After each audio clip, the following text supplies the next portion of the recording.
నమస్తే. బీఆర్కే భక్తి ఛానల్ కి స్వాగతం. నేను పద్మ.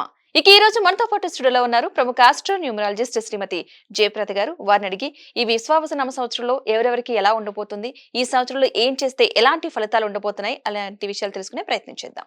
నమస్తే అమ్మా. నమస్తే అమ్మా. శ్రీమాత్రే నమః. అమ్మా, ఈ విశ్వావసు నామ సంవత్సరంలో అసలు అంటే ఏంటి, సంవత్సరంలో ఎలా ఉండబోతుంది? విశ్వవసు నామ సంవత్సరం అంటే ఒక నామం నాన్న. ఉమ్, మనకి యుగాలు యుగాది అంటే ఒక పాత కాలం నుంచి వచ్చే కొన్ని ఏళ్ల నుంచి వచ్చే కొన్ని యుగాల్ని యుగాది. ఒక్కొక్క యుగానికి ఒక పేరు ఉన్నట్టు ఒక యుగంలో అంటే ఒక 60 సంవత్సరాలు వెళ్తే ఒక యుగం. ఉమ్, ఈ 60 సంవత్సరాలకి ఒక్కొక్క పేరు పెట్టారు. ఉమ్, అలా ఒక్కొక్క నామంలో వచ్చే నామంలో ఇది 39వ నామం విశ్వవసు నామ సంవత్సరం. సో ఈ విశ్వవసు నామ సంవత్సరానికి అది దేవత అధిపతి అంటే ఏంటంటే రవి భగవానుడు ఈ సంవత్సర పరిపాలన. ఉమ్, సో ఆయన పరిపాలనలో ఉంటుంది విశ్వవసు నామ సంవత్సరము.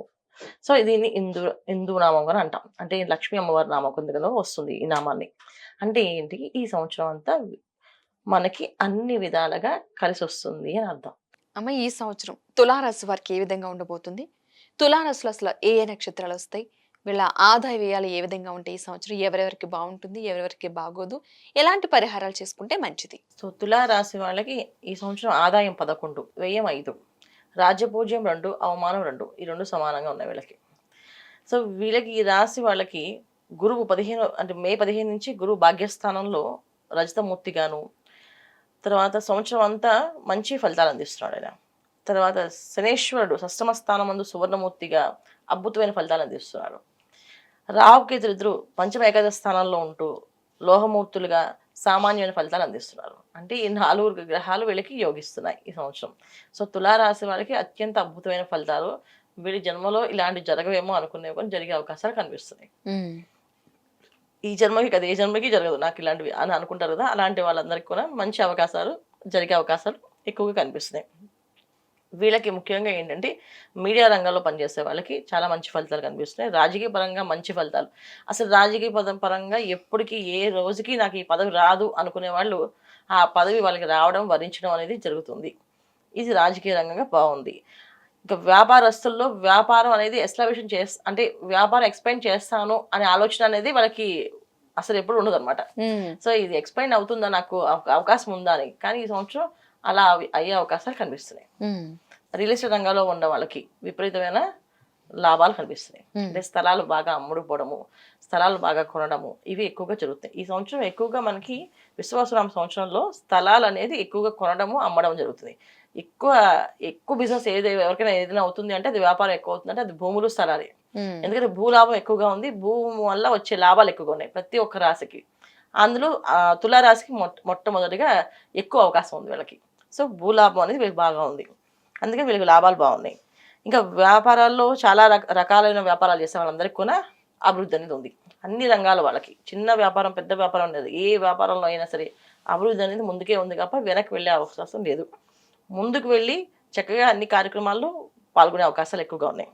ఇక ఉద్యోగస్తులకి ప్రమోషన్లు రావడము, మంచిగా గుర్తింపు రావడము, మంచి మంచి ప్లేసెస్కి వెళ్ళడము, వీళ్ళు ఇవన్నీ జరిగే అవకాశాలు ఉన్నాయి. అంటే నేను ఒక ప్లేస్కి వెళ్ళి ఉద్యోగం చేస్తే ఆ ప్లేస్లో ఉద్యోగం చేస్తే బాగుండేది అనుకుంటే ఆ ప్లేస్ పంపిస్తుంది. అది వాళ్ళు ఊహించినవి జరుగుతాయి ఈ సంవత్సరం. అలాంటి మంచి ఫలితాలు తులారాశి వాళ్ళకి కనిపిస్తున్నాయి.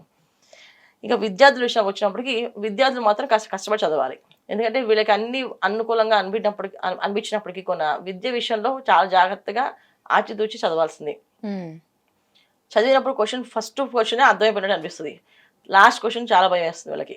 సో అలాంటి భయం అనేది రాకుండా ఉండడానికి వాళ్ళు కష్టపడి చదివితే పాస్ అవుతారు. విద్యార్థులు జాగ్రత్తగా ఉండాలి. ఇక రైతుల విషయానికి వచ్చినప్పటికీ రైతులకు కూడా చాలా మంచి ఫలితాలు కనిపిస్తున్నాయి. రైతులు ఎవరికైనా సరే చేతికి పంట అనేది లాభం వచ్చే పంట. వాళ్ళు వేసే 10 రూపాయల పంట అయినా అది 100 వేలలో లాభం చేసే అవకాశం ఉంది. తర్వాత అంతర్జాతీయంగా పేరు వచ్చే అవకాశం ఉంటుంది ఈ రైతులకి. తులారాశి రైతులకు మాత్రం అంతర్జాతీయంగా పేరు వచ్చే అవకాశం ఉంది. అంటే వీళ్ళ పంట అలా వెళ్ళే అవకాశం ఉంది అనమాట.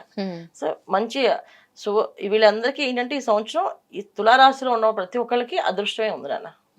అయితే ఏంటంటే ఎంత అదృష్టం ఉన్నప్పటికీ కాస్తంత ఇబ్బంది పెట్టే అవకాశం ఉంటుంది.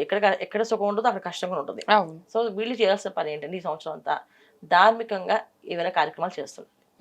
ధార్మిక కార్యక్రమాలు ఎక్కువగా పాల్గొంటుంటాము. కన్యాదానము ఇలాంటివి చేస్తుండాలి. సువర్ణ దానం, వస్త్రదానం ఇలా చేయాలి. లేదు అన్న వాళ్ళు కనీస అన్నదానం చేయాలి. ఇవి కాకుండా మాకంత స్తోమత లేదండి అని అనుకుంటే గుళ్ళో చాలా మందికి సేవ చేస్తుంటాం. అవును. సో గుళ్ళో ప్రసాదాలు పంచడము కానీ, ప్రసాదాలు విస్తరణ చేయడం కానీ, గుళ్ళో పూజలు జరుగుతున్నాం, ఆ పూజ కార్యక్రమాల్లో పాల్గొని ఆ గుడి మొత్తం డెకరేషన్ చేయించడం కానీ, లేదు ఆ విగ్రహానికి కావాల్సిన పూలు మాలలన్నీ తీసుకెళ్ళి ఇవ్వడం కానీ.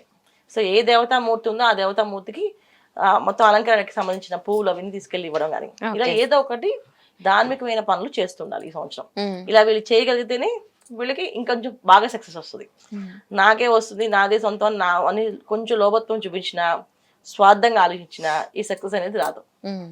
సో స్వార్థం లేకుండా ఈ సంవత్సరం వీళ్ళు పని చేయగలిగితే వీళ్ళకి అదృష్టం వరిస్తుంది. రోజు వీళ్ళు చేసుకోవాల్సిన మంత్రం ఏంటంటే శ్రీ లక్ష్మీ నరసింహాయ నమః అనే మంత్రాన్ని కంటిన్యూ చేయడం ప్రతిరోజు 108 తక్కువ కాకుండా చేయడం. ఇంట్లో లక్ష్మీ నరసింహస్వామి ఫోటో ముందు కాస్త పుష్పాలు వేసి దీపం వెలిగించి నైవేద్యం పెట్టడం. ఉమ్. ఇలా చేస్తూ ఉంటే చాలా మంచి ఫలితాలు.